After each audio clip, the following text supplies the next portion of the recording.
Good Monday afternoon to you. It's 4 o'clock and time for Sports4CLE. Thanks for joining us.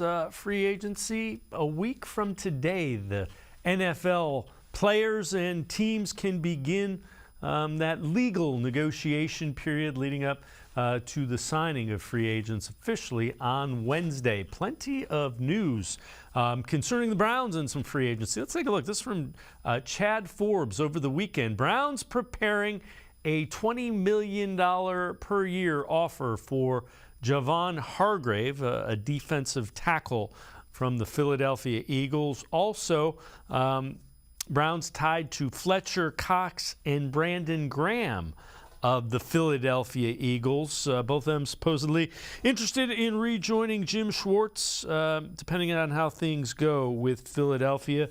They say Cox is more likely to be a free agent than Graham. That according to Jared Mueller from Dogs by Nature. Let's welcome in Jeff Lloyd, Lockdown Browns podcast. Jeff, this is the time of year where agents will float out numbers and say teams are interested, trying to drive up prices. So it's kind of the crazy season, but you do listen for guys that the Browns are tied to, and none of the three of these would surprise me. Certainly it's not going to be all of the three. Might be one of them, though.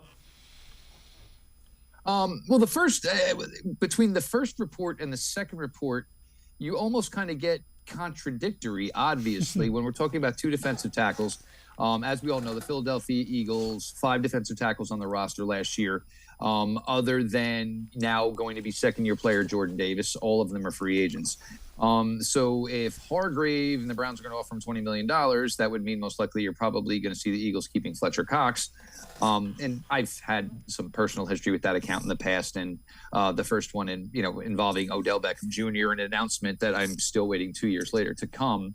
Look, if Hargrave, if there was any chance for it to happen, you certainly, have to pursue that and go down that avenue. I just think the Browns potentially are not going to get into perhaps a $20 million player. If you figure maybe you got 30, you shake a little more, trees to, loosen up some strings, $35 million. Are you going to give almost all, half or more to one player? This team is not a defensive tackle away, as we all know. There's questions at defensive tackle. There's questions at edge. There's certainly a question now at safety. You still got to figure out the linebacker room. You would like to add a little bit more to the offensive side of the ball. So dropping $20 million on one individual player doesn't seem to make huge sense. For me, the Fletcher Cox, Brandon Graham rumors, those I like, because the one thing you don't have with the Browns is basically guys coming in with hardware, guys coming in that, either A, won a Super Bowl, B, played in a Super Bowl, and know what it takes to get there. So that is certainly something that interests me. Fletcher Cox is a guy I've definitely had pinpointed for a while, played really good football under Jim Schwartz, understanding that maybe, the best of him is no longer there. But you're bringing in a guy automatically who comes into that room, and when he opens his mouth, people are going to shut up and listen, which is, I think, a big, big part of this. And I think a big part of, why Jim Schwartz is looking to bring in players that have excelled with him in the past, so he can kind of make a statement to the room that, this is a new regime, and all the things that went on here in the past as far as people not being on the same page, people being, snippy about what their role is, about their playing time, about their usage.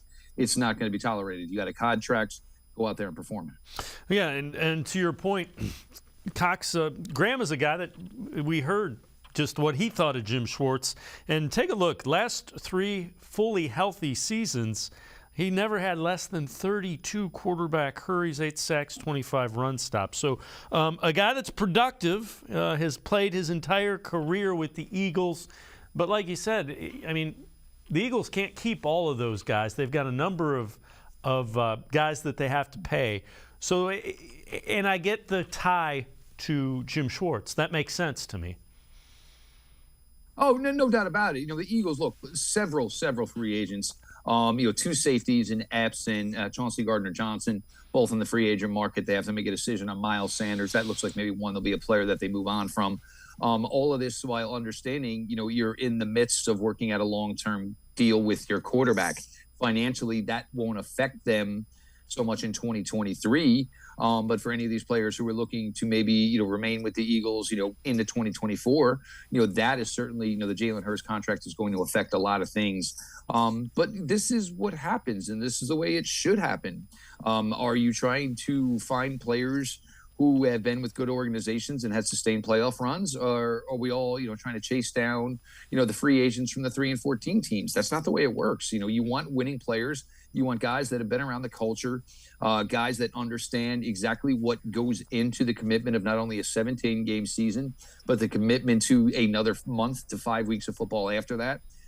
Those are the types of players you get in. Those are the types of players that normally get, rewarded, in free agency, because everybody's just trying to, basically, pick apart from, teams that win and hoping that it, basically turns the tide for them themselves. Along those lines, word that the Kansas City Chiefs are moving on from one of their defensive linemen, Frank Clark, who is from this area, went to high school at Glenville, went to college at Michigan, has been productive, has had some off-the-field stuff, but they can't come to a deal. So they are going to reportedly be ready to release the 29-year-old defensive end, third all-time leading postseason sack leader. That kind of grabs your attention there. He's a guy that seems to show up in playoff games. Well, I mean, look, there's no time like the present. There's no time like the prime time to go out there and, be a difference maker. Frank Clark, to his credit, when he came into the league, obviously much maligned, a lot of questions, about whether or not he was going to be able to have a sustainable career if he could control his actions off the field. For the most part, he has been able to do so and been an extremely successful player. But, you're talking about the Kansas City Chiefs now. It looks like they're moving on from Frank Clark. Orlando Brown Jr., they are not going to tag him, so we'll see how it plays with them. It goes to show you that even the best teams have to go through, financial situations where you basically got to trim the fat a bit. Frank Clark, look, with, what the Browns currently have in-house at edge, going to be 2 second-year players. It's going to be Myles Garrett. For me, I think I'd like to go a little bit more big game hunting, as far as, maybe getting in a veteran in here to show these younger guys the ropes, maybe add a rookie, very athletic pass rushing rookie. I'm not saying, Frank Clark wouldn't be a decent signing for this team. I'm just not sure that's the avenue where they are going to go. And the other thing was a guy like Frank Clark is, you've had so much time, so much, success in January football. Are you automatically going to look to a team that is a well-run team and has been that way for years? Do you look maybe a little bit more at the Eagles, who are going to have to move on some guys and say, hey, 1 year, $3.5 million, incentive-laden type of deal, because you want to guarantee that you can continue to be a guy who performs well in the postseason, get those opportunities, chase rings. Yep, without question.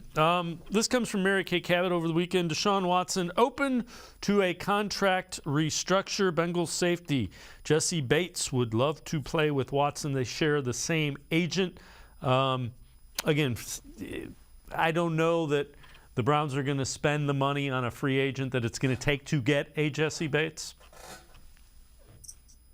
Well, this always becomes a natural connection and a way to try to create storylines. And, we did this on the show probably 3-4 weeks ago, and we actually talked to our host of Locked On Bengals, and he felt at the time that the time with Jesse Bates and the Cincinnati Bengals was over. The Bengals are going to have to commit a lot of money to the offensive side of the football, and therefore a guy like Jesse Bates, and they did draft a safety in the first round in 2022, who was, basically set to become, the guy who takes over, for Bates in that scenario. David Mulligeta obviously represents Deshaun Watson and got him a very, very nice deal here with the Cleveland Browns. It's certainly possible, if the Browns would be willing to write that check, that David Mulligeta would like to have both his clients in one place. To this point, I think, Deshaun Watson's satisfied. He's happy where he is. Certainly, hoping for more success here in 2023. But I think the thing that maybe a lot of people maybe misconstrue is, Jesse Bates may have been an ideal fit in a Joe Woods defense as a free safety. He's a good fit with a Jim Schwartz defense. But Jim Schwartz, who likes to build his defense from the front to the back, I'm sure he'd rather see the amount of money that's going to go to a Jesse Bates probably go to two individuals who play on the defensive line. Yeah, that's very fair, without question. This is also kind of interesting. So this is from Zach Jackson from The Athletic.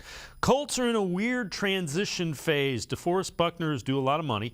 Buckner turns 29, is a force in the middle, under contract 2 more years at cap numbers of around $20 million each season. If the Colts are willing to listen and are looking to clear space in the future, the Browns need to keep calling. Again, to your point, $20 million is $20 million, and they're going to have to. I like Buckner, but $20 million for one guy is going to be tough. Well, you do make this move. There's the opportunity to find ways to tweak that money to make sure he's still getting essentially the same amount of money. Deshaun Watson. Everybody with, he's willing to renegotiate. It's not necessarily renegotiating it. Deshaun Watson doesn't care where the money comes from, as long as he's getting the money. He doesn't care how it's labeled when it's distributed to him. If he's getting his money, he's getting his money. DeForest Buckner, this is, and we've talked about this for a little bit of while, a few years here now. One of the better individual guys. And the thing with DeForest Buckner is he is solid against the run, but he's a plus pass rusher. So you get that type of guy on the interior, and all the things that Miles can do and all the opportunities Miles can create for other guys on the defensive line. And then you try to imagine it with a player, of the physical stature, of the just overall giftedness of a guy like DeForest Buckner. It's a really, really solid match there. I'm sure the Browns will pursue it. Everyone I've talked to who is in Indy, basically they could not stop talking about how fast Andrew Berry moved around. And it was because Andrew Berry does not talk to anyone. He will throw a conversation with anyone he can in any organization. And basically the thing I heard is, there might be 3 or 4 stoves in Andrew Berry's house because he can work all the burners at once. Yeah, I agree. And he was all over it. I was in Indy the first 2 days, and you could see him. He was very visible. We will leave it at that. Jeff Lloyd and I. Well, that's because his brother was there. There's 2 of them. Jeff Lloyd, Locked On Browns podcast, and I'm going to take a quick time out. Head to the voicemail of Truth and Reason. Talk some receiver. Sports4CLE. I'll be right back. Stay with us.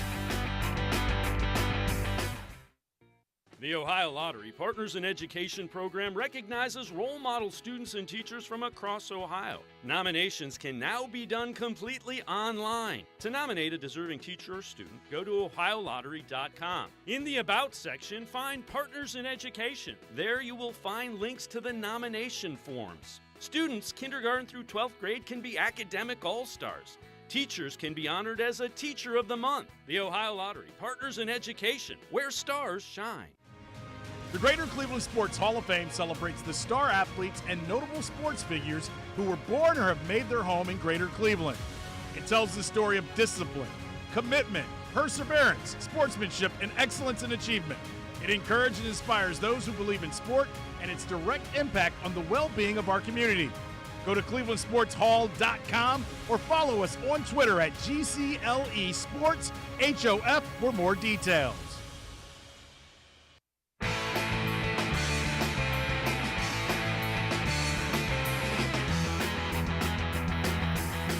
We continue talking Browns with Jeff Lloyd from the Locked On Browns podcast. Let's head to the voicemail of Truth and Reason.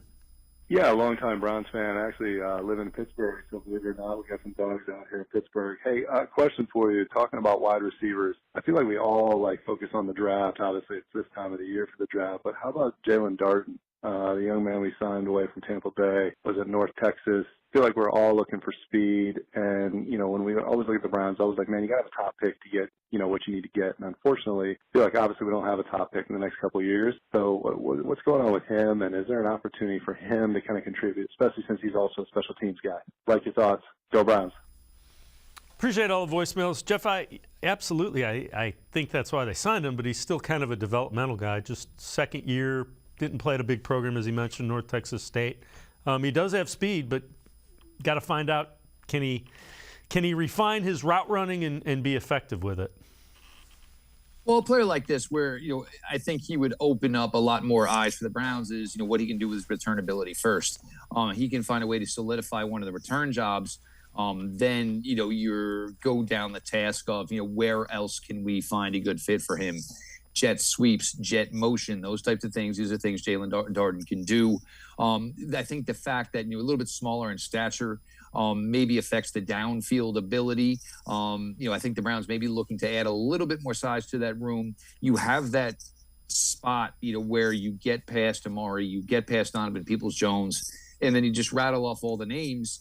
And to be fair, none of them have really done anything to distinguish themselves up until this point, whether it is a David Bell, whether it is an Anthony Schwartz, whether it is a Michael Woods, a Jalen Darden certainly fits in there as well. Dalen Baldwin had a couple of receptions last year for them in the Raven game late in the season. I think the Browns would like to be able to say, you want to know what? Let's get one guy in here so at least we have our 1, 2, 3. And then basically we're just going to go with a little battle royal here between the rest of these guys to figure out, 4, 5, and 6 with somebody being a return man. You can't just put all those eggs in one basket for a second year in a row and say, oh, well, we think one of these guys is going to make a jump. It didn't happen last year. It would be, it probably would be not doing your best due diligence to go down this road again and say, oh, okay, well now this year, if not 1, 2 of these guys are going to make the leap that we were hoping they made last year. So the Browns somehow, some way are going to bring in some legit competition, or even a guy who's just going to be solidified, the number 3 wide receiver here, as we see the talks are, growing more and more. And for anybody who wasn't ready for it, once you commit $54.3 million to your quarterback year in, year out, obviously your offense is going to transition to throwing the ball a lot more. Yeah, absolutely. Otherwise, you wasted a lot of money on a quarterback.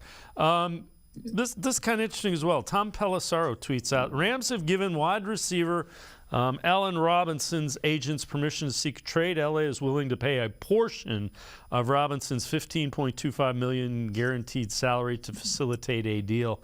Robinson's still only 29. I am not a big Allen Robinson fan. I'll just say it like that. Allen Robinson has never been the same since the knee injury when he was with the Jacksonville Jaguars. When he was early in his career with the Jaguars, just an incredible player. And his footwork and route running were just damn near impressive for a guy who had some good physical stature to him. You saw it didn't work out with the Chicago Bears. Certainly, I mean, look, anything with the Rams last year, obviously, there's a lot of, asterisks as everything kind of fell apart here. But the other thing is, once you get to a point where, you hear the Rams are be willing to also pay some of Allen Robinson's salary. So it's kind of like, we don't want him so bad, we're willing to give you some money. I think, it's, and you also have to keep in mind, Amari Cooper's also starting to hit maybe that mystery age himself as a wide receiver. So I think the last thing the Browns would like to do is add more age to the room. Maybe you want to start, bringing the median age of that room down a little bit. Allen Robinson's a shame. His time in Jacksonville, absolutely incredible player. But he's just been, basically chasing ghosts ever since. All right. 5 wide receivers who grabbed the Browns' attention at the 2023 Combine. This from Dog Pound Daily. Number 5, Jaden Reed from Michigan State. Number 4, Zay Flowers from Boston College. Not sure he's going to be around at 42. Number 3, Trey Palmer from Nebraska. Number 2, Marvin Mims from Oklahoma. And number 1, Tyler Scott from the University of Cincinnati, also a Northeast Ohio guy from Norton High School. As you look at those, I have a favorite. Do you like any of those above the others? Scott, the thing that hurts you a little bit is you hate when somebody comes out and basically proclaims what their workout numbers are going to be, and then they don't match them. Scott, unfortunately, was not even the fastest Cincinnati wide receiver out there. Look, I love Zay Flowers. I love the player he's going to be. I think I'm pretty strong agreement with you that maybe 42 isn't an option for him. And look, I'll be honest, I'm not really sure exactly how this wide receiver class is going to work out. The workouts from Saturday, the first one, not so great. Second one was certainly a little bit better. This is a class that's certainly going to, lack overall appeal. And certainly take away from what we kind of grown accustomed to from the wide receiver groups over the last few years. Marvin Mims for me, I like, but I think they would like to add some size to the room.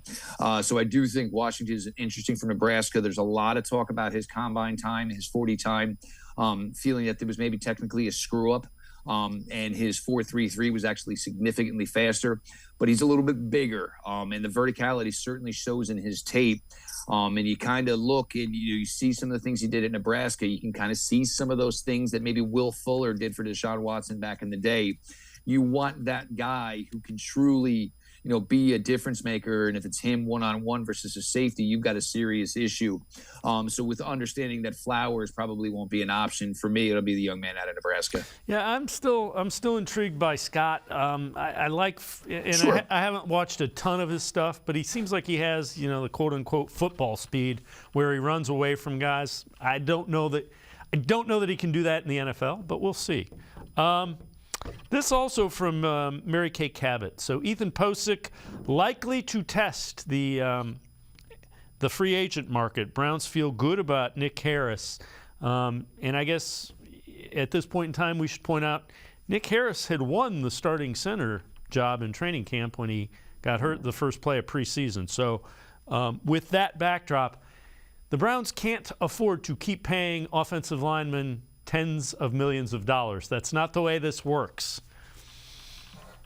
Well, I mean, and to be fair, it's not that Nick Harris, won the job. They essentially gave it to him.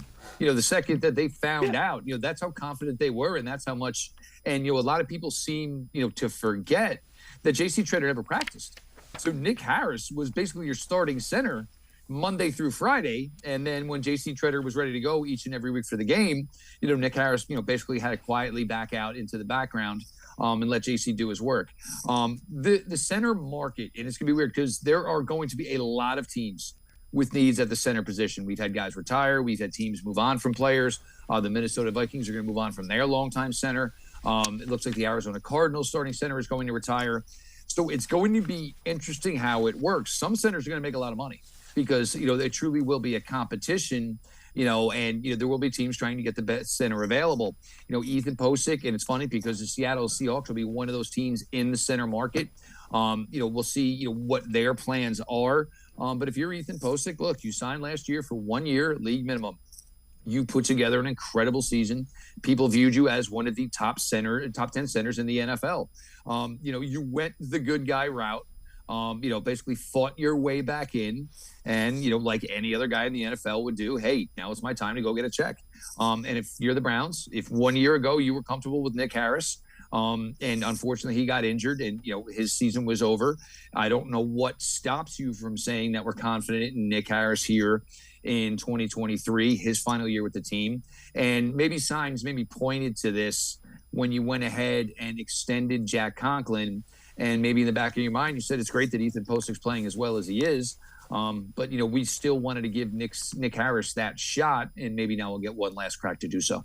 Jeff Lloyd from the Locked On Browns podcast. And now I'm going to step aside, take a quick time out. Other side of the break, we'll look at a mock off season. So some free agent signings as well as a couple of draft picks. Plus, we'll get Jeff's best fits at edge and defensive tackle for the Browns based on what he saw and heard from the Combine. Sports4CLE, be right back. Stay with us. The Ohio Lottery Partners in Education program recognizes role model students and teachers from across Ohio. Nominations can now be done completely online. To nominate a deserving teacher or student, go to ohiolottery.com. In the About section, find Partners in Education. There you will find links to the nomination forms. Students, kindergarten through 12th grade, can be academic all-stars. Teachers can be honored as a Teacher of the Month. The Ohio Lottery Partners in Education, where stars shine.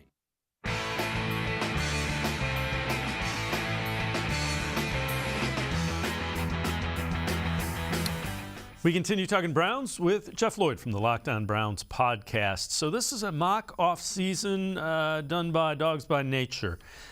First thing they do is they've got a trade. Cleveland trades a 4th and a 5th round pick this year for DeForest Buckner and a 5th round pick in 2024.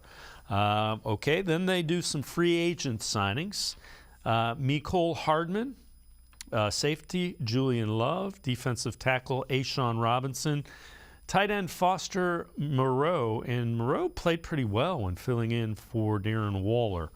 All right, last part of this mock draft. Browns trade back from 42 to 51, picking up another pick later and then some picks in 2024. In the second round, they take defensive tackle Kalijah Kancey from Pittsburgh. And then in the third round, they go with wide receiver Tyler Scott from Cincinnati. I got to be honest with you, Jeff, if they can make that happen, I'm all in. I think the money in free agency isn't outrageous. You know, Buckner's gonna eat up some of that cap savings. Hardman, Love, Robinson are all value type free agents. I love where Jared went here with the free agency route that he did. Everybody seems to only talk about 2-3 options per position.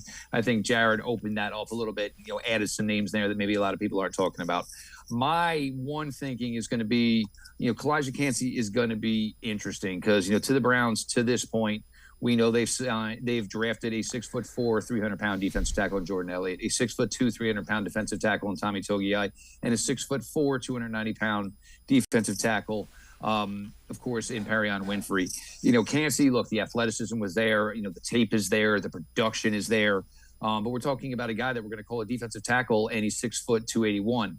Now, anybody who's played the Browns in the last couple of seasons, they've had zero issues running the ball. If a guy for me like Kalijah Kancey comes onto the field, if I'm the quarterback, I'm audible to a run, and I'm going to make sure he can do anything about it because it's going to take a lot of bulk out of there. So the thing is, if you're going to draft Kancey, you're looking at it in a second round. Is this a guy that you think is going to be able to play every rep for you? Or is this a guy that you think you like as an interior pass rusher that you're going to bring in nickel and dime situations? If that's the case, I'm not so sure. Tyler Scott, the problem is the Browns' third round selection is going to be, anywhere, unless this was, part of a trade back, obviously, with the move that he made originally here is we're getting to yet another wide receiver here in this 70 to 90 range. We have Anthony Schwartz. We have David Bell. To this point, neither of these guys have come in and gotten the job done. So it's, drafting these guys here, it's all the same pool of guys. And when you have so many of them like the Browns do, whether it is Michael Woods, whether it is David Bell, whether it is Anthony Schwartz, how realistic is it with all of these guys basically competing for one or two spots that any one of these guys is going to step up? Who's going to get them enough opportunity, through OTAs, through training camp, that they're basically going to separate themselves from the herd? Granted, defensive line, defensive tackle, defensive end are going to be more probably pertinent picks at 42. But if you really, I think, want that wide receiver difference maker, most likely it would be at 42 than late third round, compensatory pick. Yeah, it's fair enough. All right. Edge and defensive tackle fits for the Browns based on the combine. Who did you like? What did you think? You mentioned Kancey, probably not the fit just based on being undersized. He's certainly still a possibility, and he's certainly in there. But look, as everybody says, and if we all notice, we see like so many prospects get talked about, and Cleveland Browns just don't draft guys if they're, if you're older than 22 years old, they will not spend a draft choice on you. That is what we have known. It's factual information that we have through 3 years of players that they've drafted. So that's difficult stuff to look at. We'll go D tackle first here because I think the edge spot is where it can get really fun and really different from what we've seen the Browns do in years past. Right off the bat, obviously Jalen Carter, Breeze from Clemson, and a couple other guys, they're just not going to be available. When the Browns possibly select at 42. You get to a slew of names, and look, Kancey is in there. But then you go against, and you look at players like Keanu Burton. Keanu Burton excelled in Wisconsin, had a great Senior Bowl, tested well, high school wrestling background, and he carries more than 310 pounds on his body. For the Browns, it would be the biggest defensive tackle they've drafted to this point, and I do believe they think and feel more bulk hopefully will lead to, less pushing around for these guys. You get to another guy, Mazie Smith out of Michigan, certainly has a little bit of a legal issue that, he's dealing with. Did not work out at the combine, did his bench press reps, 32 bench press reps. So, you got a big guy there as well. In the middle, the other one would be Gervon Dexter from Florida, 6'6", 310 pounds. Again, he would be the biggest defensive tackle that they have drafted to this point. Tested well. Seems to be like a guy who's rising and ascending as a player. the edge position. And this is where, even if the Browns can't necessarily get an established veteran in free agency, the Browns, in the infancy of this organization, and certainly, before, they always wanted to put a really technically sound defensive end opposite Myles Garrett. But as the years have gone on, everybody talks about Myles Garrett and how well he grades out as a player. It's not just as a pass rusher. It's also as a run defender. So Alex Wright, wasn't talked about a ton, but closed out, the year well for this team, showed to play technically sound as a run defender. He's a guy that once you get to nickel and dime, you can maybe kick inside. Now the Browns can get an opportunity here to put a guy on the field who either is just as athletic as Myles Garrett or even more athletic. Nolan Smith, I can't guarantee he's going to go in the first round yet, 238 pounds at a defensive end position. And I don't know how much more weight you can put on him. The kid was physically yoked to the max. But if you can get a guy on the field who was 0.2 of a second faster in the 40 than Myles Garrett, now for a guy like Jim Schwartz, who wants his defensive line play to set the tone, certainly opens up eyes. B.J. Ojulari is another one. He only did the jumps, but his jumps look, and correlate to a guy who would have a really solid 40 time and a 40 time faster than Myles Garrett.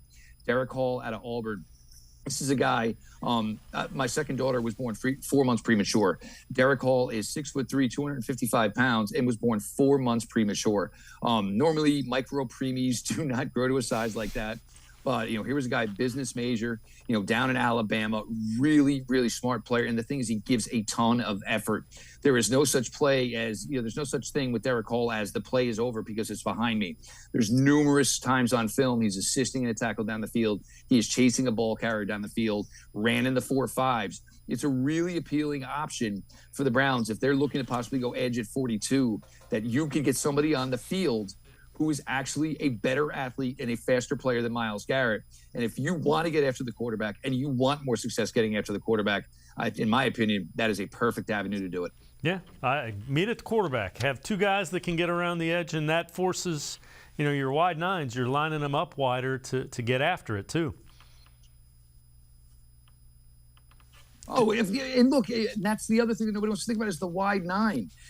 With the wide nine, you're basically trying to get a smaller player on an island, and just saying, look, I don't care how big you are. I have the extra space I need, and I am going to win these matchups more often than I am not. And then when you get to the point where maybe you can start putting better pass rushers in the interior, and guess what? Once the guy in the wide nine starts taking the tackle to school, now you have to contribute more help outside, which creates more one-on-one, easier winnable opportunities for you guys in the middle. Jeff Lloyd and I are going to step aside, take one more timeout. Other side of the break, we'll talk a little bit about Dearness Johnson, Kareem Hunt. Sports4CLE, be right back. Stay with us. Come back to go forward. Back to learning new things. Back to pursuing your dreams. Tri-C has flexible learning options to fit your life. And every year, more than 1,000 local companies provide Tri-C students with real-world learning. The right education can boost your lifetime earning power by hundreds of thousands of dollars. Start now with a college education you can afford. Tri-C, where futures begin.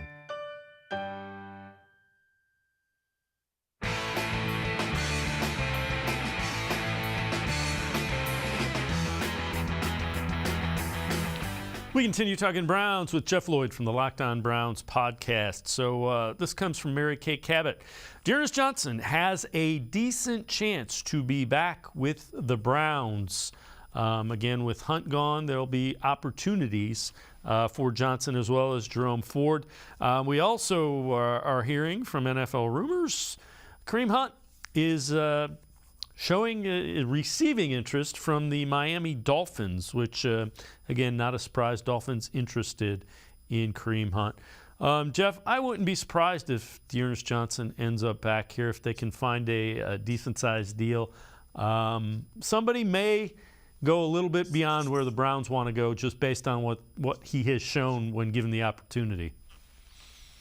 This is, for both of these guys, this is really, really interesting because, the Browns, between the two of them, shelled out about $9 million last year. If you were going to give out grades, Dearness Johnson, you're just going to give him an incomplete. Just did not get enough opportunity to where you would even, say that this is what he did or this is what he didn't do. He just didn't get opportunities. Kareem Hunt, the thing, and it's sad because Kareem was such a model tenant, for his time here with the Browns. But I think last year you saw that there was a little bit missing as far as overall juice. The second game is against Cincinnati Bengals in Cincinnati. There was a 4th and 1. Kareem was the only back on the field, and the Browns actually lined him up as a pure traditional fullback. I think they didn't have the faith in him to get the yard from a traditional tailback stance.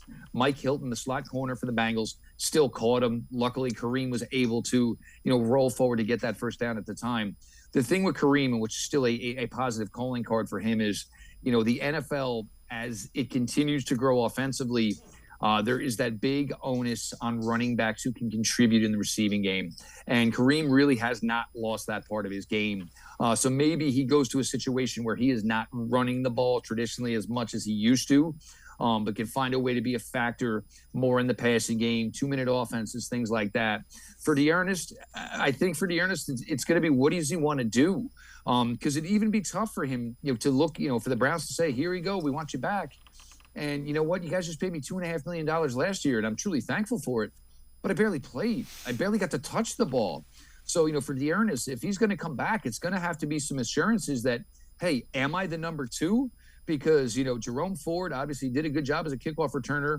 If we're going into this year and it's going to be neck and neck as to who is the 2, and as we're all hearing, the Browns are look to shift, and the balance is certainly going to tip more to throwing the football, then where exactly would even be the role for the number 2 running back, let alone a possible number 3 running back? What D'Ernest did in 21, I think was certainly underappreciated. He was one of the biggest bright spots of that offense, and, which led to him coming back for 2022. But if I'm D'Ernest, I certainly have some pause and hesitation because, look, the money will probably be similar wherever D'Ernest goes, but every guy wants to say, hey, man, at least I got the opportunity to go out there and try and do my thing. Yeah, and again, to your point, there isn't a defined role that they're ready to hand him. Let's take a look at this. This is wide receivers that could be genuine targets for the Browns. This is from Jack Duffin. DJ Chark, Paris Campbell, Darius Slayton, Mecole Hardman, who coming off a core injury. When you look at those, Jeff, who do you like of those 4? DJ Chark, look, it didn't happen last year with Detroit. Detroit had a great offense. They scored a lot of points. DJ Chark really didn't find his way into it. And I think with DJ Chark, it can be the same thing we're saying about Allen Robinson. Where has this guy been since his Jacksonville days? It just really hasn't been there. Paris Campbell, this year, finally healthy. You kind of got to saw the entire Paris Campbell experience, which I think everybody in Ohio is really, really comfortable with and kind of understands exactly who he is. Yeah, I am a Mecole Hardman fan. I've been a Mecole Hardman fan since his days coming out of Georgia. And again, we're talking about guys, with a championship pedigree. Just, did not play in the Super Bowl, but now possesses 2 Super Bowl rings. Question is, with a market that doesn't contain a lot of brand names, Mecole Hardman of that group is probably going to get the highest, annual per year salary. So, makes me wonder about him. Slayton is interesting. There were times where Slayton was a really good receiver on some really bad Giants teams. He's been a solid performer when he was healthy. I think with playing with a player like Deshaun Watson, Slayton could really be a solid contributor. If there's an opportunity there, I think those are some conversations the Browns would be willing to have, with Demarius Slayton. It's been, good football when healthy, and then hard to rate him when he hasn't been. But he could be somebody that fits in there, and if you give him a certain amount of one-on-ones, he's going to win more than he's going to lose. When you look at that wide receiver, do you think the Browns need a speed guy, or are they looking more for just a guy that gets a third veteran wide receiver that can be there and available for Deshaun Watson? I think this is where some of it gets misconstrued with fans. Is everyone thinks, okay, he's just going to go out there and he's going to run the 9 route every time. He's just going to go vertical every single play. What about the guy? And you see this at the combine now is they're starting to add more slot routes.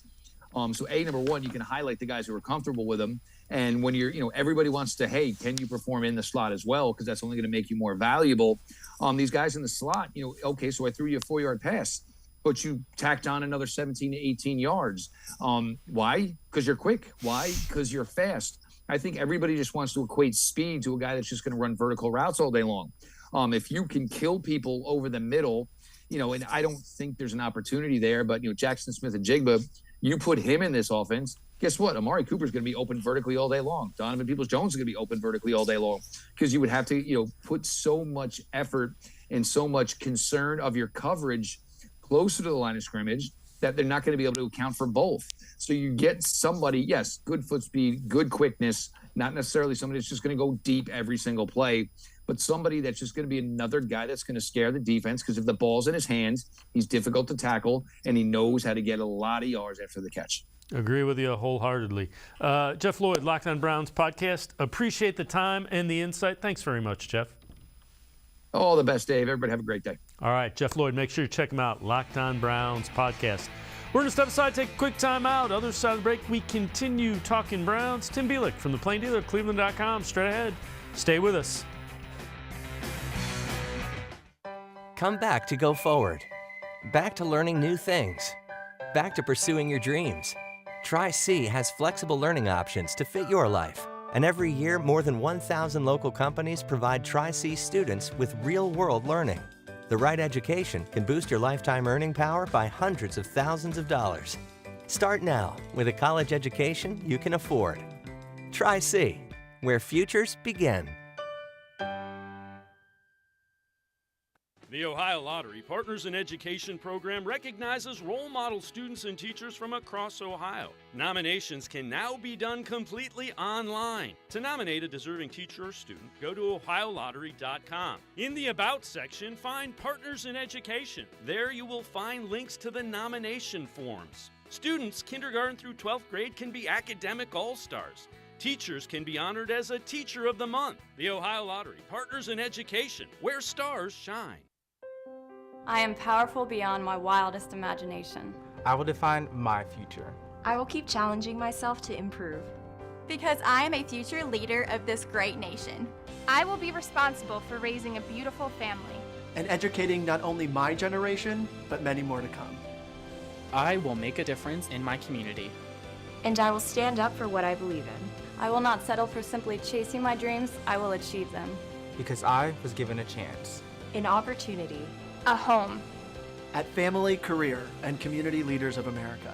The ultimate leadership experience. FCCLA has been one of the greatest experiences of my life. It's made me who I am today. Join us.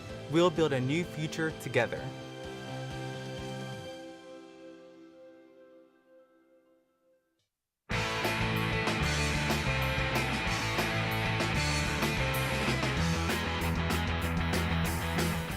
We continue talking Browns here on Sports4CLE. Let's head back to the voicemail of Truth and Reason. Hey guys, last year's draft, the second, third, and fourth round players were considered to be stronger in talent than past drafts.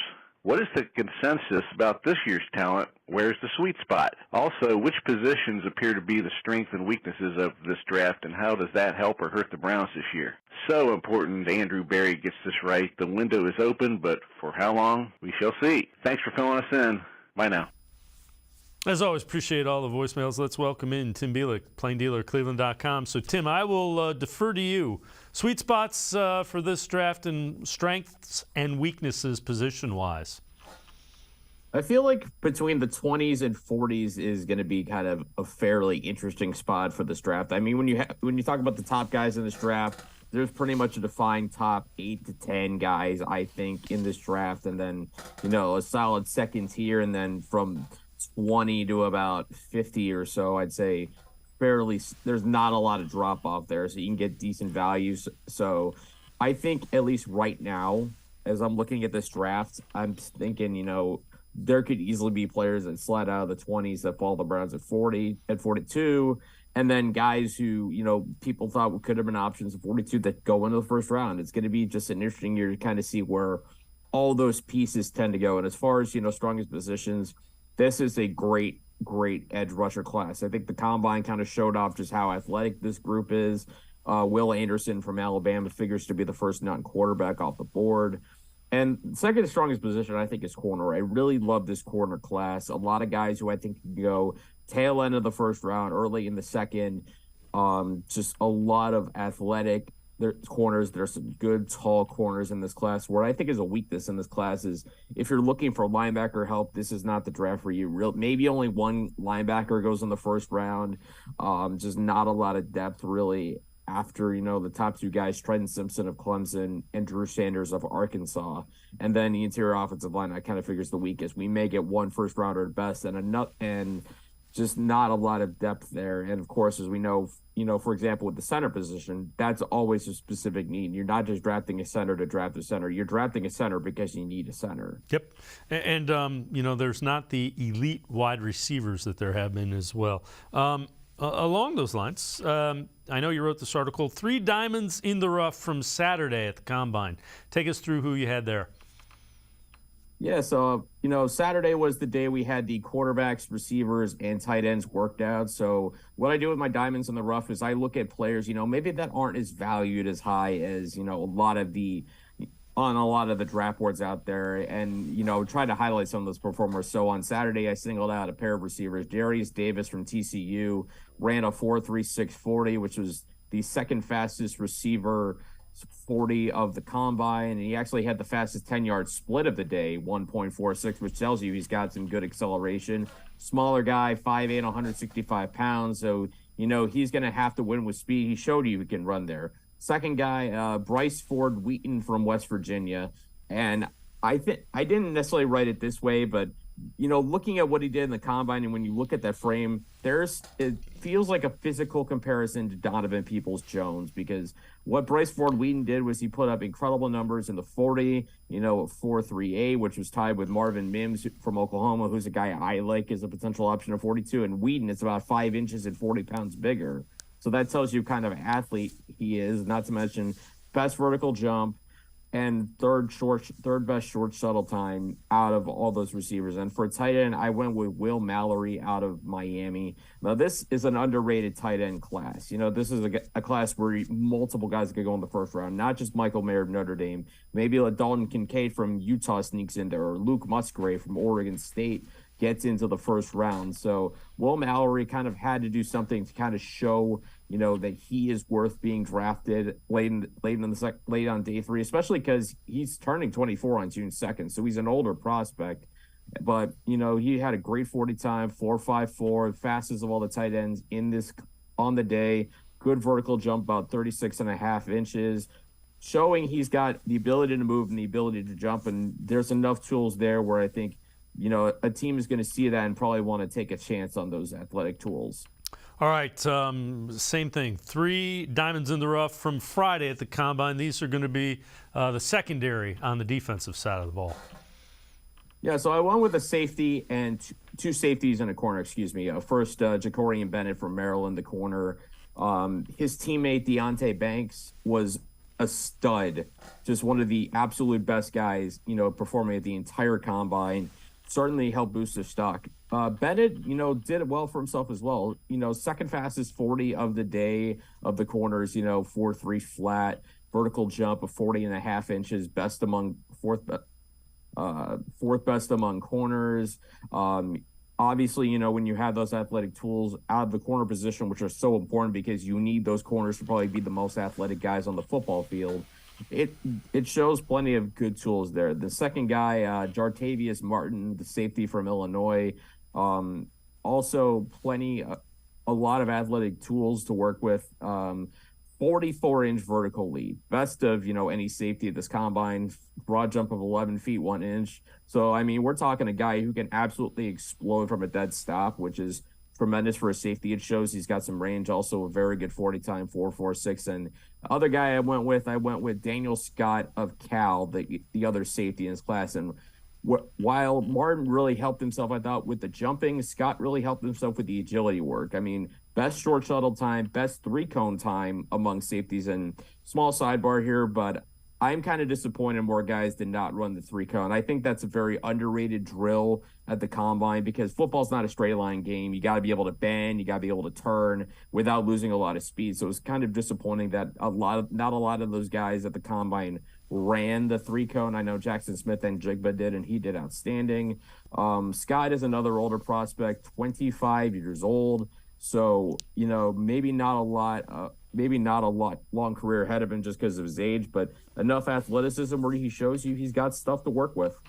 All right, and also 3 diamonds in the rough from Thursday. So this is the front 7, the edge, DTs, and the linebackers.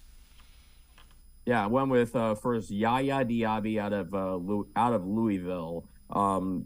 As I said at the top, this was a very, very athletically talented edge rusher class, especially what they showed in the 40, in particular. Nolan Smith was just absolutely sensational with his 40 time. Yaya Diaby, obviously an under-the-radar guy, projected by a couple of lists I looked at as outside of the draft, but, a 40-yard dash of 4.51 seconds, it's faster than Will Anderson at the combine. Obviously, Will Anderson, like I said, possibly the first non-quarterback off the board. So Diaby shows he's got some speed, 37-inch vertical leap, which was the 4th best of his position. So you see some explosiveness there, that there are some athletic tools that are going to be interesting to tap into for Yaya Diaby. Second guy, Jalen Redmond of the defensive tackle out of Oklahoma.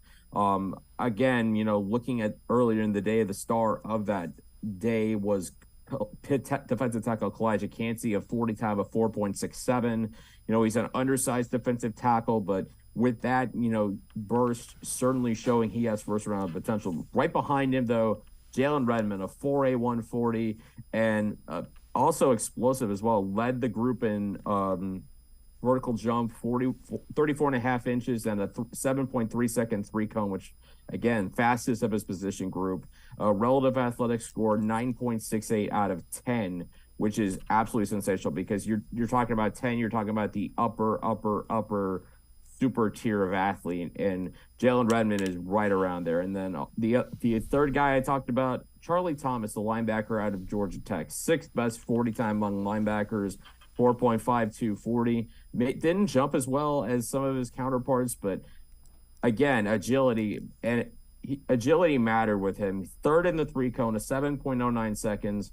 2nd in the short shuttle, going 4.34. So there's lateral mobility to go along with that speed. He's not just a straight line guy. He's a guy who can turn the corner, make things happen. Smaller linebacker and only about 216 pounds. So maybe he'll probably have to grow into his body. But there's some athletic tools to really get interested about as you go later in the draft and you're looking for players to at least be potential contributors right away on special teams. Tim Bielik from the Plain Dealer, cleveland.com, and I'm going to step aside, take one more timeout. Other side of the break, overall offensive and defensive winners and losers from the Combine. Plus, Derek Carr reportedly agrees to a 4-year contract. Would the Browns do the Deshaun Watson deal all over again, knowing what they know now about quarterbacks available this year? Sports4CLE, will be right back. Stay with us. The Ohio Lottery Partners in Education program recognizes role model students and teachers from across Ohio. Nominations can now be done completely online. To nominate a deserving teacher or student, go to ohiolottery.com. In the About section, find Partners in Education. There you will find links to the nomination forms. Students kindergarten through 12th grade can be academic all-stars. Teachers can be honored as a Teacher of the Month. The Ohio Lottery Partners in Education, where stars shine.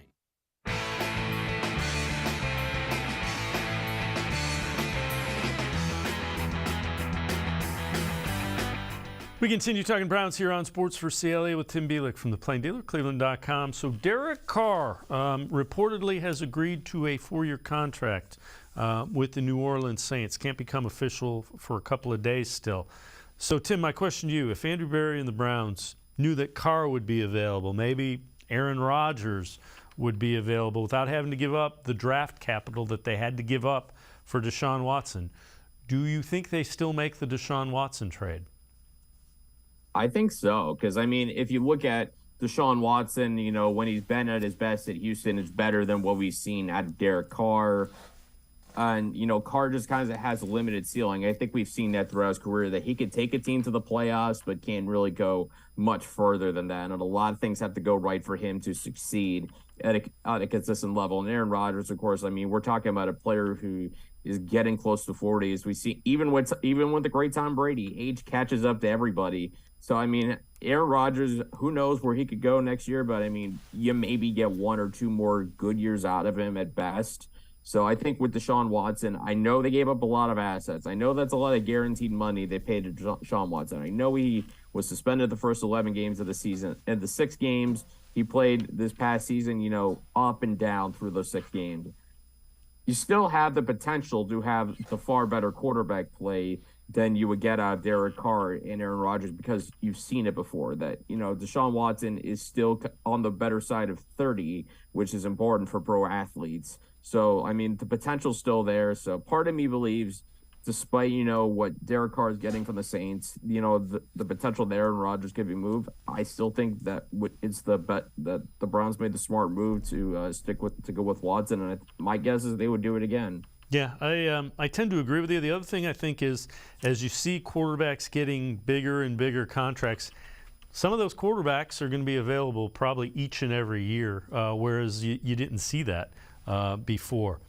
All right, I know you did an offensive and defensive winners and losers from the NFL Scouting Combine. Take us through that and who you thought the winners and losers were. Well, let's start with the winners. First on offense, Anthony Richardson, the quarterback out of Florida. We knew he was a very good athlete coming into the Combine, but what he did, the show he put on, just an ultra, once possibly in a generation athlete at quarterback. 4'4", 340, 40 and a half in vertical leap, but 244 pounds. You talk about trying to create, even numbers for the quarterback position. I know Anthony Richardson is very raw. He did not put up great numbers in Florida, didn't really develop as expected to with Florida, but I could see, there's certainly teams that are going to be desperate for quarterbacks. They're going to want to take a chance on him.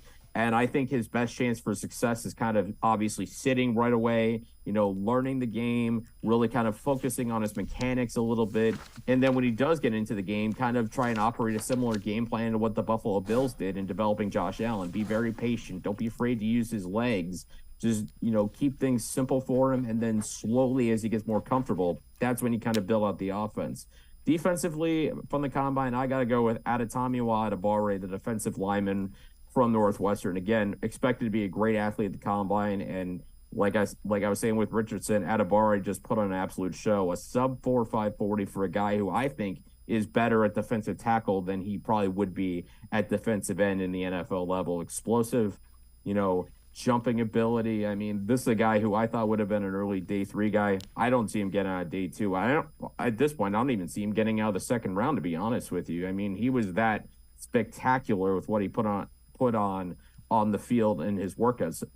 Now let's go over to the losers of the weekend. I'll go with offense first. Again, Kayshon Boutte from LSU. This was a guy who I thought coming in was kind of part of this cluster of receivers. I thought would be a good fit for the Browns at 42.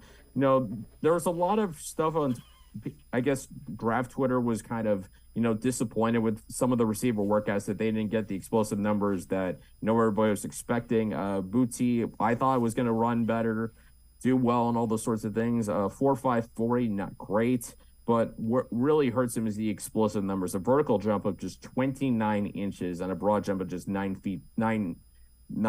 So that's not good for a receiver. Ideally, you want some explosiveness, especially from a guy who's 5'11", 195 pounds. And the other one for me, Siaki Ika, the defensive tackle out of Baylor.